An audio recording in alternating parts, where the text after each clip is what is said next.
Fishing hooky power. Day in my life. Subscribe. Hit that like button. Peace.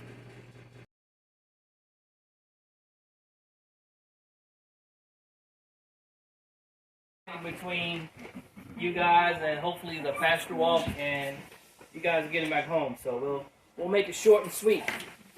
We got some slides, pretty much just talking points. But I feel we'll be better served doing the pasture walk. You'll see things that'll pique your interest. We'll talk about it. What I don't cover here, and we'll be more, more grass efficient. They're not feed efficient. I'm saying grass efficient because the cows that I bought will maintain weight on grass. A feed efficient cow will maintain weight on the feed that you're giving them. Mm-hmm. All I'm giving them is pretty much grass and hay. So, what breed is that? American Aberdeen, and most recently, American Aberdeen, formerly low-line cattle, and then South Pole is a four-way cross where they developed Teddy Gentry from the group Alabama. He created the breed about maybe 10, 15 years ago. So. Sorry. No, I think I tried to do something cute with the clipper. So then we have Idaho pasture pigs. They're another grass-based livestock. They are advertised where you can put them in a pasture where they won't root, but every pig roots. Mm-hmm. Our pigs don't root a lot. It's minimal rooting. Yeah. And you'll see the difference, and you might be able to see the difference today as we go on our pasture walk and we have a mixed breed pig compared to the Idaho pasture pigs and what their pastures look like. Yeah. And another thing is the younger the pig is, the more it's going to root. Yes. It's just in their nature. I mean in their blood or whatever. Also, we grass, feed, and we supplement minerals and a Southern States feed additive that we had. We've had some family emergencies. February, the whole month has just been awful for us, and we've gotten off of our mineral routine. So we're noticing that the pigs are actually rooting more because we're not giving them those minerals. But we're trying to get back on them, and it should stabilize. But I'd like to also point out that our feed is also regulated by a Greener World as part of our auditing. They take samples of our feed labels before they even certify us. And if we were to be the time it takes for that grass to grow back, you're going to be right there at it again, wondering why you don't have grass. And anything nibbled off shorter than roughly 3 or 4 inches, you have about 50 or 75% root loss down in the soil if it's taken off that low. So the taller you keep your grass, the more you can see up top, there's also more down beneath. And with my rocky soil, every little bit of roots I got that's going to dig down is going to be more beneficial to what we need to do. And all my cows are trained to a single strand of polywire. I move them, put them in. Knock on wood, my mom's pasture here, down. I just run one single strand around the outer edge to the road. I turn the cows out there for a day, and I hope and pray that they'll be there the next morning. But then I put them back in the pasture. But haven't had any issues yet. So, and that polywire is amazing for quick paddock setups, and it's light, and you just put it on the reel and roll it, and you can build your pastures any way you want it every day you're out there. Rotational grazing. Yep, rotational grazing, like I said, you want to keep your cows moving. I'm speaking purely for cattle, but with rotational grazing, like the leader follower conversation I had earlier, if you're doing that, if the cow or animals is moving, that's rotation. So, bell grazing, unrolling hay. Benefits of rotational grazing is that it distributes your nutrients, it builds soil fertility, and allows your plant time to regrow, get those roots in the ground, and keep the soil living. If there's a living plant on any soil, the soil beneath it is also living. if you can't get a plant to grow on a patch of soil, you got something wrong with the mycorrhizae, fungi or whatever that's in there that's not doing what it needs to do. So if you keep living roots in the ground, all the better. Silvopasture. So I got about maybe 14 acres of trees that I rotate my cows through. This is the Swayback branch silvopasture management. I did YouTube. I've done different views where, for me, one man, this works excellent for me. It's the hack and squirt method. I go out, I see a sweet gum tree. I hate sweet gums because the roots never die, and you can cut it down and come back 5 days later, and you got a foot tall tree there. It's painful. So I focus primarily on all sweet gums. Any tree in the area that has a fork in it that's growing too close together, because the cow can stick their head in there and get stuck, or it can come by and switch their tail and get their tail stuck, and you lose the end of the tail. So that pine, I don't have a lot of pine on my property, so I typically cut those down purely because if I got 15 acres and I only got an acre of pine, I'm not going to get anybody to come in and cut it and get any money out of it. So, saplings, the small trees, under 3 inches, I can make one hack with them. Squirt the, I use Arsenal, not Arsenal, Ecomazepir or something. It's one of those herbicides that selectively kills trees. I don't just broadcast it out. I treat the tree that I want dead, and it dies.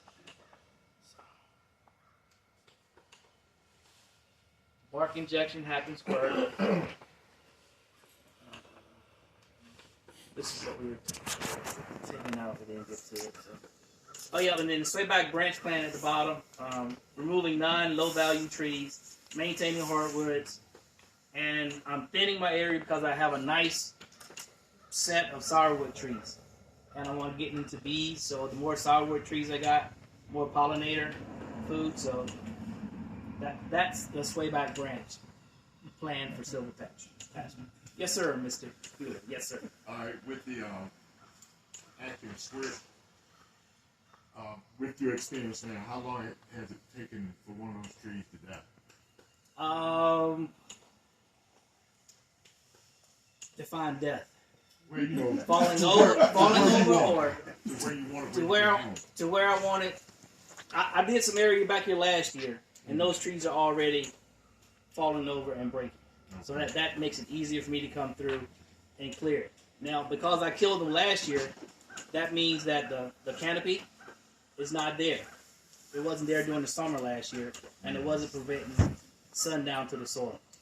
So that's what I did. And then I treated the whole area this year, and I can go by and grab a twig and break it, and the tree's already dead. Just another question. Why not just cut it down? Because I'm one man, Okay. one army, and the area that I'm in is thick, and it's just easier for me to go through and hack and squirt it, let it die, and I come back a year later and cut it down, and it's not as heavy, Right. and it's easier to manage. So. Good. Also, a side benefit to that is that she's creating habitat for birds. Yes, as it's well. woodpeckers. So the birds will come in when the tree decays. You normally get bugs, that type of thing in it. So the birds will come and they have some food as well. Mm-hmm. Yep. Yes, Jane? Can you say a little bit more about why you're thinning, either brush level or these larger trees, and the purpose it's serving? So the reason I'm thinning is my trees are very close together, and as they're growing, I got pretty much a complete upper story canopy coverage, and the sun can come over it, but it still looks like it's shaded and evening in it below down here, and it's not allowing the beneficial forage and forage and plants that I want to grow because it's not getting the right amount of sunlight. Mm-hmm. So that's that. Did I cover it? So that's where, like, when Did you say earlier that quote, like just running your animals through the woods? Is it silvopasture? It's because the point of silvopasture is to grow feed that has roots. And in order to do that, sunlight has to reach the soil. Yeah. And so if you're going to use NRCS to financially afford a silvopasture system, I think you have to have 30% canopy. So they're going to need to see that your forest is in a condition to grow enough feed to justify them being in the woods. Yeah, and it's good that you mentioned the 30% canopy, because if you're going to grow cool season grasses, you want to have, I think it's 30 to 40%. But if you're looking for warm season, Bahia, Bermuda, whatever, I think you want to have 50 or 60% because it allows more sunlight. The warm season grass needs more to grow. So, oh, and the fact that I'm running my livestock through it is another main reason too. And I was out looking at my pastures. I was like, man, I got all this open ground here, and my pastures are small, and I got rocks, and I can't get grass to grow, and I got cows. I need to get everything fed, and I'm looking out these trees, and I was like, I can't get a timber guy to come in and cut 10 acres or whatever to get them down, so I can at least get my cows on, because I just wanted to be a livestock farmer. So I was like, well, let me see what I can do. And then I was searching the internet, Google and YouTube, and I heard silvopasture. I was like, okay, that'll work. I can maintain the trees. I can run my cows through it, feed my cows. Now, it's not going to be as efficient as it would be open pasture, but it allows me to continue to grow trees, and it allows me to grow forage to run my animals through. So it's a win-win situation for me. And another thing is with the hack and squirt, by being, me, single man, it's easier for me to correct a mistake. If I go out there and knock all my trees down, and I read later, it's like, hey, you should have kept some maples for, maple first thing it starts blooming or whatever to get the nectar or whatever flowing. And I look at my out there, I was like, I done cut down every maple, and I was like, dang.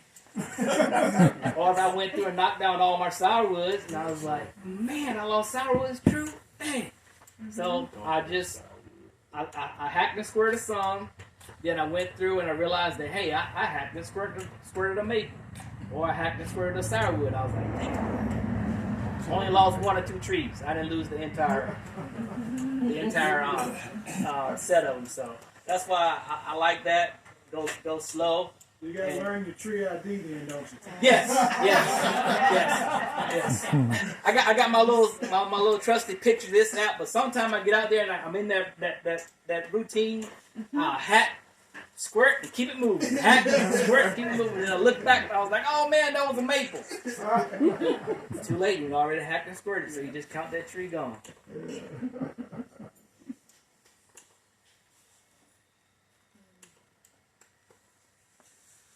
Okay, that's pretty much it for that. I'll give a quick safety tool, safety briefing. Farm, we got uneven ground. Everybody knows the farm, so watch your stepping. Electric fences I got up here because the majority of everyone's going to be here. I have it marked with don't touch electric fence. But my fences are electric from here on back in the woods. So if you're going to fall and you want to grab a fence, reach for the person next to you before you grab the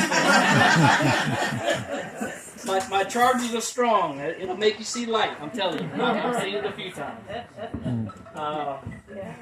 The livestock dog, don't attempt to touch him. Don't call him. Don't do any of that. He won't mind you as long as you don't mind him. That's pretty much it. Don't try to feed any of the animals. We're going to stop and talk to you about each one. Ask us before you try to interact with anything. Like I said, we're all farmers, but we got to remain as safe as we can in our setting. Yes, sir. Yeah, I forgot to ask you a question. When you're doing on the silvopastures, what's the difference? Have you had a lot of difficulty since you got your hot wire running through your pastures with the wire getting shorted out, and falling limbs? Are you ever big problems with that? Or? The fact that I'm hacking and squirting them, they die and they're lighter. Okay. So I got woven wire along the perimeter, and I do have some trees that are fall on it, but because they're dead, they're not the full weight. So I can just go through and cut it off and then pull it back up and straighten it out. But I got my high tensile wire is what's hot, so you know a tree can fall on that and pull it to the ground. Right. As long as I get the tree off, it's going to spring back up. So, Right. so this is man, can't really see it, but that's my spreader, little 4-wheeler with a about a 50, 60 pound hopper on the back. These are my step-in T-posts, and I'm not trying to sell you anything, but these step-in T-posts are, in my opinion, 10 times better than whatever you can get out of Tractor Supply. Purely because they got latches all the way down about maybe 4 inches off the ground for your hogs. If you want to keep, you know, the hogs with the nose, if they touch it, they'll back up. You got that, and they bend. They flex over. The hard black ones that you get from Tractor Supply, they'll break before they bend. Yeah. And I'm sorry. What brand are those? These are. Who asked that question? I knew someone was going to ask. I was racking my brain last night to figure out the brand, but they are. You can get them locally here from Pasture Management Yeah. Okay. from Mount Olive somewhere. No, they're up in the mountains, I think. Up there where they're Okay, yeah. in the western part of the state. Yeah, I'm not. I either go to E.B. Harris to get them, or either I'll go over Southern to states sell a lot. yeah Southern States in Oxford. Yeah. Yeah. Southern states sell And they have a very small tip on it, which allows me to get it down in my hard rocky soil. Again, electric wire. Electric box is hot. My electric box is hot. Step in close. High tensile wire. All right, coming soon. We're gonna, like I said, we're getting into bees. And Rebecca Farms was here, but they left, and I want to speak on that. That we're slowly going to go into mushrooms. I got the mushroom stuff in my refrigerator, but unfortunately, I have yet to cut a tree down to get it done. So I need her to get that done very soon.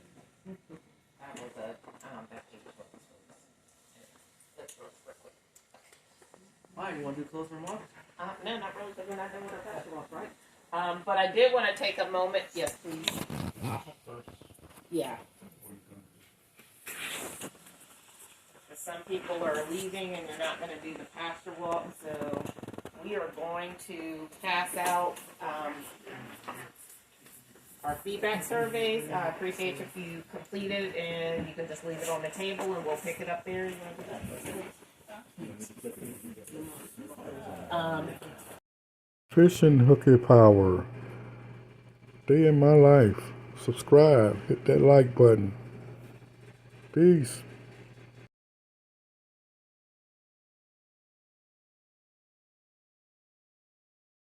What we do, about every month or so, we're switching from farmer to farmer to farmer. So we go from Swayback, well, we went from Forever to the Zoom with Tyrone to here, and then next month we're going to be right back at Forever Vista Farm. So we rotate. All I can say is kind of stay on Whitaker Small Farm Group page on Facebook. I'm trying to do better with posting. Usually what I do is I piggyback off of either Tyrone or Forever Vista because I'm terrible with it. I used to be all up in the computers. Now I try to run away from them or social media. But this one here is them two, Tyrone and Lynette. They're good about posting, so I go and share it. I get a little thumb. I can make that thumb work now. I can get that thumb to working. So just keep a check on that. If you want to contact me, I have 2 emails. One is Chana, Chana White, WSFG for Whitaker Small Farm Group at Gmail. And the next one is Native Brand Honey at gmail.com. I work closely with Alton, which with Ms. Beth. Yeah, she's like, don't copy that. I am thankful for them. I'm thankful for Terry. With whatever problem that you have, we try to figure out that problem. And even if we've got to go with you to said agency and get you to talk to whomever, so because I know that the jargon, that the wording and the verbiage can be difficult. I know it can be difficult because we have a lot of people that just says, I'm not going down there. They're trying to take my land. No, they don't want your land. They want you to keep the land. It's the fact that we don't know what we're doing with the land. But what did grandma and granddaddy say? You better keep it in the family because that's where the history is. So if anybody has any questions, I'm not gonna be up here for 30 minutes. Y'all can forget that one. Lamont know that. But again, y'all can hit me up anytime at nativebrandhoney@gmail or at channelwhitewsfg@gmail.com. And if y'all have any questions, y'all can ask me now, or you can just hit me up later. I got a comment. Uh-huh. So those of you who work in Terry's counties, Nash and Granville, Warren, Halifax, all those, there's only one Terry. Mm-hmm. You have a certain party that has, power in the House now, and the leader, for some reason, has some issues with it. We've got a sponsor this year, a young senator, he's a freshman out of Johnston County, who is an attorney, he kind of understands the process of heirs property. But when you start, just to be aware, when you start hearing anything about it, or you're in a conversation with the representative, bring it up to him and encourage them to support it. So what it does, or the function behind the Heirs Property Act is, so when a property is petitioned, goes to the court, the judge has rules and processes he or she needs to do. If they cannot divide the property equitably, if they can, equally, they'll look at, okay, the best thing for them to do is to sell it, and all the proceeds go to the heirs. So, in most cases, when it's partitioned, no family member typically can get it because it's auctioned. It's basically auctioned off, and the family member doesn't get it. The Heirs Property Act actually puts a few more processes in where the family can at least have an opportunity to maybe get the property, whether it's a nucleus in the family come together to, buy the property and keep it in the family. If it does have to be sold, it's going to be appraised at market value, and so you're getting the value of the land as opposed to just getting pennies on the dollars. So it is something that that everybody's got a little bit of concern. Clerk of courts. So North Carolina is a little bit different than other states, I understand. North Carolina, the petitions and all that are held or done by the clerk of court. Mm-hmm. Other states don't. So the clerk of courts are saying that it's going to be putting more due process on them, more work on them. I would beg to differ, but that's what they're saying, and they've had some support around that. So one of the things that we're looking at doing possibly is, and we really, as they say, between a proverbial rock and a hard place. If this is the short session that they're in now, and they're going to have a lot of other priorities, and the bill probably won't make it to the floor at all. So either that, or we wait till next year. So now you lost all the momentum that you had thus far, and you're waiting, and this is an election year, and things are going to be changed. So that's not really a good option either. The other option they're looking at is, let's go ahead and make it a study bill. Then maybe something out of the study will come, actually show the clerk of court that no, it actually doesn't put more work on you. And then that maybe give it a little bit more opportunity to move through. But But anyway, just wanted to bring it to just to be, be aware of. Just be aware of it. It's something that is needed. As I showed the map, their property runs from the coast to the mountains. So it helps. It's not, we don't look at it as, or we didn't pose it as a racial issue. It's an economic issue. It's an economic issue for everybody. We did have some competition a year or so ago. Someone wanted to keep the auction component of the bill, but that's not really a function in the bill. Again, people have their own agendas, why they want or won't vote for something. So I just say this just to be aware, to be informed, as those of you who may have air properties understand the process, and as this moves through, and if you hear about it or you have a conversation with anyone, specifically within the policy realm, just to let them know that, hey, is anything be done, or how do you feel about it? Are you supporting it? And encourage your legislatures and people to support it. Thank you. Yes, Mr. Tyrone Williams. So Alton works for somebody, so he can't say what he really can. Okay? Call your senator. Ask them what specifically is their position on the uniform air petition and where they stood on their vote. It's very critical. Just to give you an idea, has anybody seen Silver Dollar Road?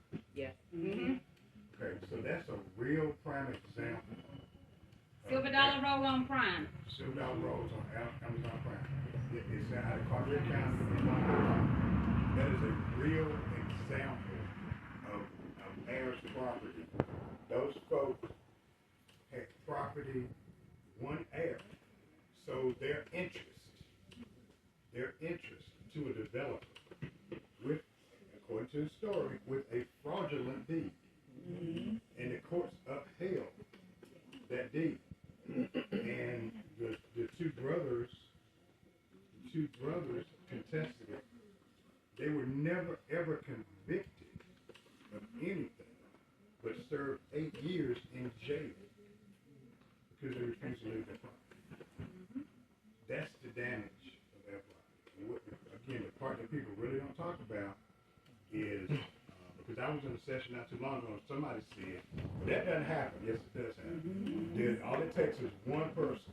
If you got 50 heirs, all it takes is one person to sell their interest to an outside party, and that can jeopardize the entire property that's owned by the family. So call up your legislator, ask them where they stand. And where? All right, we're going to turn it over to the Rossers. All right. Really,